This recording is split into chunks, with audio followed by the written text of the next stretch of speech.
ಹಿಂದಿನ ಅವಧಿಯಲ್ಲಿ ನಾವು 6ನೇ ತರಗತಿಯ ಪರಿವಿಡಿಯ ಬಗ್ಗೆ ಹೇಳಿಕೊಟ್ಟಿದ್ದೆ.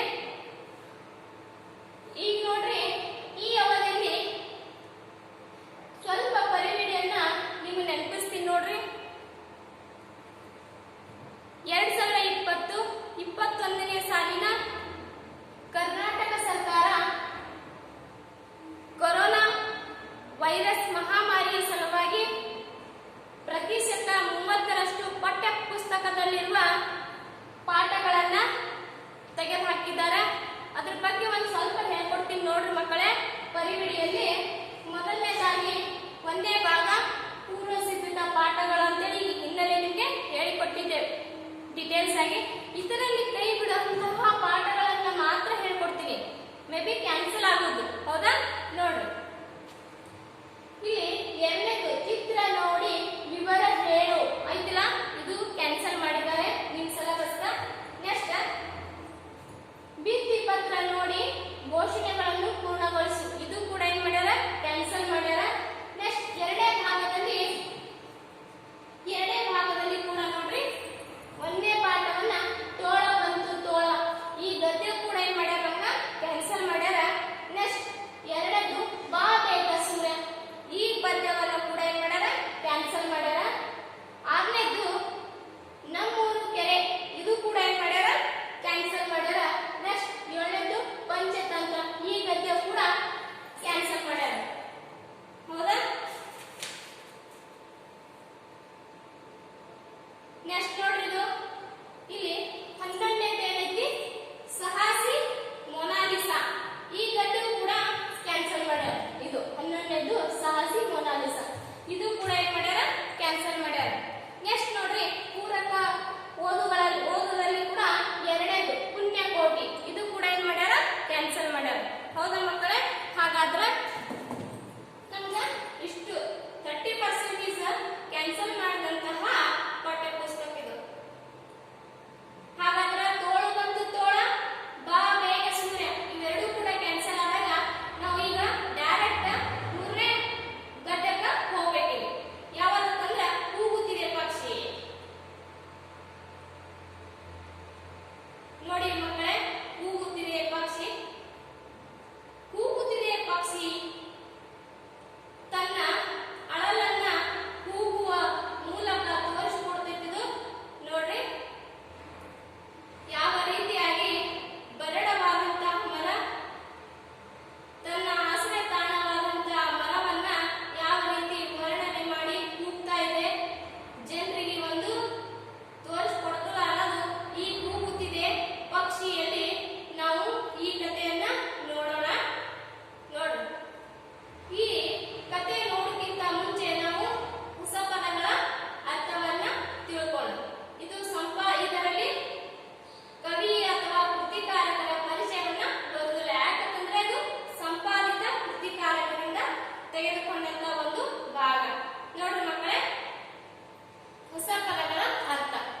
ಹೊಸ ಪದಗಳ ಅರ್ಥದಲ್ಲಿ ಮೊದಲನೇದು ನಾವು ಪಾಠಕ್ಕೆ ಹೋಗೋಕ್ಕಿಂತ ಮುಂಚಿತವಾಗಿ ಕೆಲವೊಂದಿಷ್ಟು ಪದಗಳಿರ್ತಾವ, ಅದರ ಅರ್ಥವನ್ನ ನಾವು ಮೊದಲ ತಿಳ್ಕೋಬೇಕಾಗ್ತದೆ. ನೋಡಿ, ಅಳಲು, ಅಳಲು ಅಂದ್ರೇನು, ನೋವು ದುಃಖ, ಹೌದಾ? ಅಳಲು ತೋರಿಸ್ಕೊಡುದು, ಅದು ಅಳಲು. ಇಂಚರ, ಇಂಪಾದ ಧ್ವನಿ, ಮಧುರ ಧ್ವನಿ, ಹೌದಾ? ಎಷ್ಟು ಕೋಗಿಲೆಂಗೆ ಧ್ವನಿ ಬರ್ತದಪ್ಪ ಹಾಡು ಹಾಡುವುದರಿಂದ ಅಂತಾರಲ್ಲ, ಅದು ಇಂಪಾದ ಧ್ವನಿ ಅಂತ ಕರಿತೀವಿ. ಧ್ವನಿ, ಮಧುರ ಧ್ವನಿ ಅಂತ ಕರಿತೀವಿ.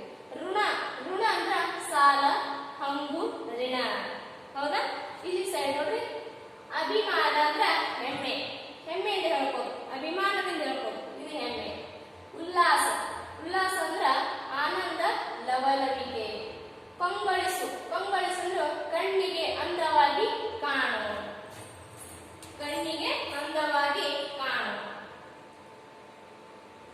ನೆಕ್ಸ್ಟ್ ನೋಡಿ, ಚೆಲ್ಲಾಟ, ಚೆಲ್ಲಾಟ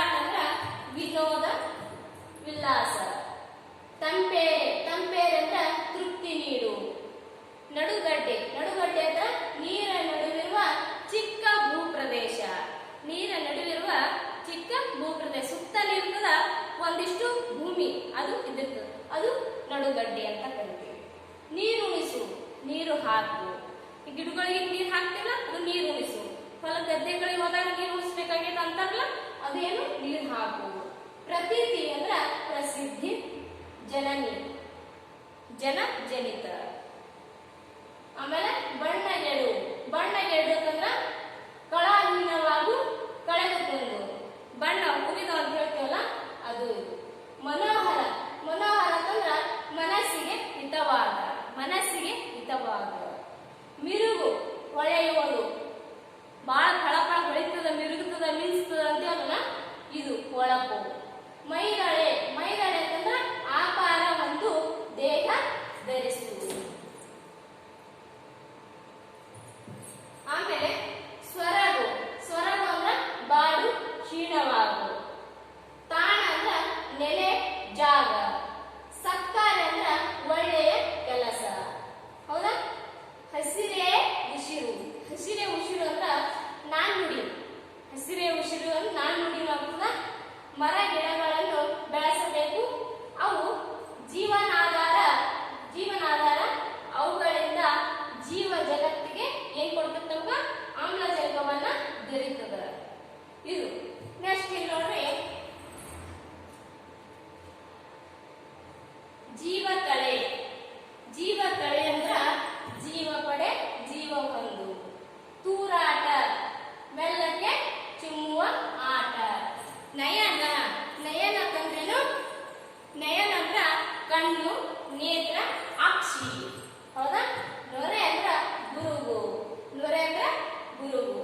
ಪ್ರವಾಸಿ ತಾಣ ಅಂದ್ರ ಪ್ರವಾಸಿಗರು ಬರುವ ಜಾಗ ಅಥವಾ ಪ್ರವಾಸಕ್ಕೆ ಯೋಗ್ಯವಾದ ಸ್ಥಳ. ನೆಕ್ಸ್ಟ್ ಬೋಳು ಮರ, ಬೋಳು ಮರ ಅಂದ್ರ ಎಲೆಗಳು ಸಂಪೂರ್ಣವಾಗಿ ಉದುರಿ ಹೋಗಿರುವ ಮರ. ಬೋಳು ಮರ ಅಂದ್ರೆ ಅದ್ರ ಎಲ್ಲಿರಲ್ಲ, ಹಣ್ಣಿರಲ್ಲ, ಎಲ್ಲಿ ಇರಂಗಿಲ್ಲ. ಹೌದಾ? ಚಿಗುರಿರಲ್ಲ. ಇದೇನು ಬೋಳು ಮರ ಅಂತ ಕರಿತೇವೆ. ಆಮೇಲೆ ಮಿನಮಿನ, ಮಿನಮಿನ ಅಂದ್ರ ಫಳಫಳ, ಫಳಫಳ ಹೊಳಿತಾದ ಅಂತೆಲ್ಲ, ಅದು ಫಳಫಳ. ಹೌದಾ? ಮೇಲುಗಾಳಿ, ಮೇಲುಗಾಳಿ ಮೆಲ್ಲಗೆ ಬೀಸುವ ಗಾಳಿ. ಮೆಲ್ಲಗೆ ಬೀಸುವ ಗಿಡ ಯಾವ ರೀತಿ ಮೆಲ್ಲಗೆ ಬೀಸ್ತದಲ್ಲ, ತಂಪಾಗಿ ಮಾಡಿಬಿಡ್ತಿದ್ರು, ಅದು ಮೇಲುಗಾಳಿ. ರಾರಾಜಿಸು, ಪ್ರಕಾಶಿಸು, ಶೋಭಿಸು, ಮಿರುಗು. ಹೌದಾ? ಹೊಂಬಣ್ಣ, ಹೊಂಬಣ್ಣ ಅಂತಂದ್ರ ಚಿನ್ನದ ಬಣ್ಣ. ಸವರು, ಹಚ್ಚು, ಲೇಪಿಸು. ಸುಳಿ, ನದಿಯಲ್ಲಿ ನೀರು ವೃತ್ತಾಕಾರವಾಗಿ ಸುತ್ತುವ ರೀತಿ. ಹೌದಾ? ನದಿಯಲ್ಲಿ ಹೆಂಗಂದ್ರ ಸುತ್ತಾ ಇರ್ತದಲ್ಲ, ಅದು ಏನ್ ಕರಿತೇವೆ? ಸುಳಿ ಅಂತ ಕರಿತೇವೆ. ಹೌದು ನೋಡ್ರಿ ಮಕ್ಕಳೇ, ಪಾಠ ಪ್ರವೇಶಕ್ಕಿಂತ ಮುಂಚಿತವಾಗಿ ಈ ಪದಗಳ ಅರ್ಥವನ್ನ ನೀವೇನ್ ಮಾಡ್ರಿ, ಫೇರ್ ಒಳಗ ಫಸ್ಟ್ ಬರಿಬೇಕು. ಹೌದಾ? ಪದಗಳ ಅರ್ಥ ಅಂತ ಏನೈತಿ ನೋಡ್ರಿ, ಮೊದಲ ಪಾಠದ ಹೆಸರು ಹಾಕ್ರಿ, ಹೂ ಕೂತಿದೆ ಪಕ್ಷಿ ಹಾಕಿ ಇವೆಲ್ಲ ಪದಗಳ ಅರ್ಥ ಫೈಂಡ್ ಔಟ್ ಬರಿಬೇಕು ಫೇರ್ ಮೇಲೆ. ಹೌದಾ? ಬಂದ ತಕ್ಷಣ ನೋಡ್ರಿ, ಇದಾದ್ಮೇಲೆ ಪಾಠ ನಾನು ಮುಗಿಸಿದ ತಕ್ಷಣ ಕ್ವಶನ್ ಆನ್ಸರ್ ಬರೀಬೇಕು. ಅಡ್ವಾನ್ಸ್ ಯಾರು ಬರೀಬೇಡ್ರಿ. ಈ ಕಥೆ ನೀತಿಯನ್ನ ನೀವು ತಿಳ್ಕೋಬೇಕು. ತಿಳಿದಾಗ ಮಾತ್ರ ನಿಮಗ ಕ್ವಶನ್ ಆನ್ಸರ್ ಬರೆಯಕ ಬರ್ತೈತಿ.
ಒಂದು ಪುಟ್ಟ ಮೊಲ ಬೇಲಿಯಲ್ಲಿ ಸಿಕ್ಕೊಂಡದ, ಒಂದು ನಾಯಿ ನೀರಿನಲ್ಲಿ ಮುಳುಗ್ಯದ. ಈ ದೃಶ್ಯವನ್ನು ಕಂಡಾಗ ನಮ್ಗೆ ಏನ್ ಅನಿಸ್ತದ?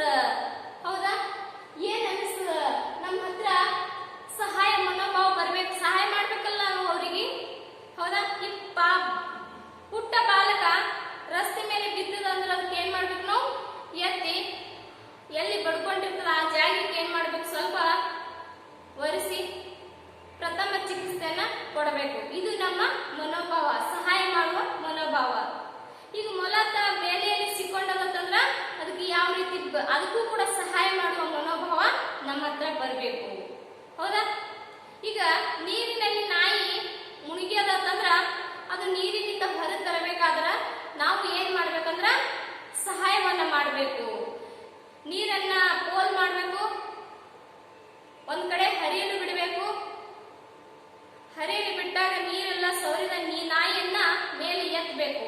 ಇವು ನಮ್ಮ ಸಹಾಯ ಮನೋಭಾವಗಳು.